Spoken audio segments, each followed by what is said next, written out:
রোহিঙ্গারা প্রথম অনেক বছর, এরা 1978 সালে এসছে, 91 সালে এসছে, 2006 সালে এসছে। তো লাস্ট যেটা বড় অ্যারাইভালটা ছিল হলো অগাস্ট সেপ্টেম্বর 2017 সালে, তখন 7,40,000 এসছিলেন। তো এরপরে যে আবার আপনি যেটা বললেন সেটা হচ্ছে যে আপনি জানেন যে অক্টোবর 2023 থেকে এখন পর্যন্ত এই রাইট নাও পর্যন্ত 1.5 লক্ষের মতো এসছে। এটা ইউএনএইচসিআর এর একটা হিসাব, ইউএনের হিউম্যান রাইট। আর 2017 সালের পরের থেকে এই পর্যন্ত সত্যিকার অর্থে মানে আমাদের এই ইন্টারিম গভর্নমেন্ট দায়িত্ব নেওয়ার আগ পর্যন্ত খুব কোনো আসলে এই পুরো ক্রাইসিসটাকেই ফরগটেন হয়ে গিয়েছিল।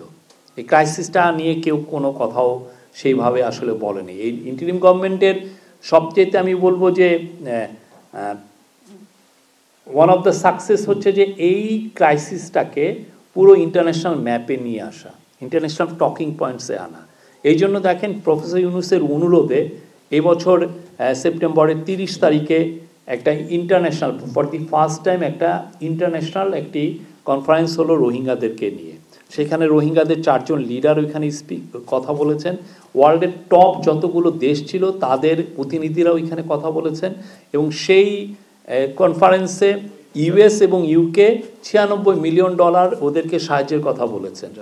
এটা ছিল একটা খুবই ইম্পর্টেন্ট একটা মাইলস্টোন রোহিঙ্গাদের ক্রাইসিস নিয়ে। তারপরে একটা ছিল যে জাতিসংঘের মহাসচিব বাংলাদেশে ভিজিট করেছেন এবং উনি রোহিঙ্গাদেরকে তার সলিডারিটি এক্সপ্রেস করে তাদের সাথে একদিন উনি রোজা রেখেছেন।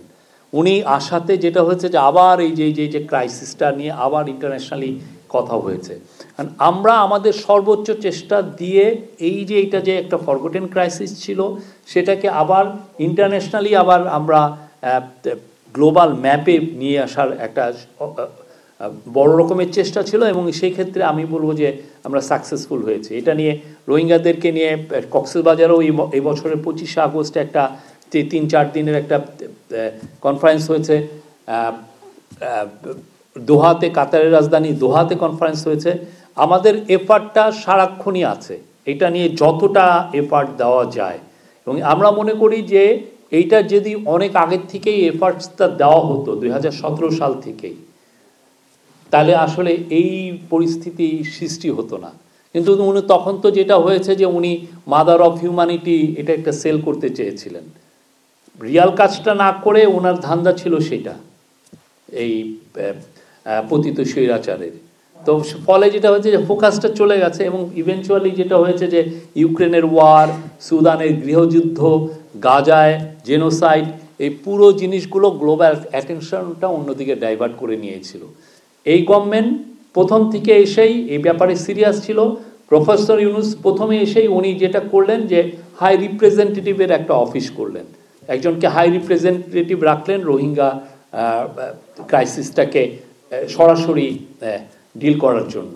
তো এবং দেখেন আমরা এই অনুযায়ী অনেকের সাথে কথা হয়েছে। এই আমরা মনে করি যে যে এফার্টটা আছে, যে এফার্টটা এই গভর্নমেন্ট নিয়েছে, সেই এফার্টের কারণে রোহিঙ্গাদের ক্রাইসিসটা এখন পুরো পৃথিবী খুব ভালোভাবে জানে। এটার আপনি হয়তো আজকে এটার ফলাফল পাচ্ছেন না, বাট সামনের দিনগুলোতে ইনশাল্লাহ আমরা অবশ্যই গুড রেজাল্ট পাবো।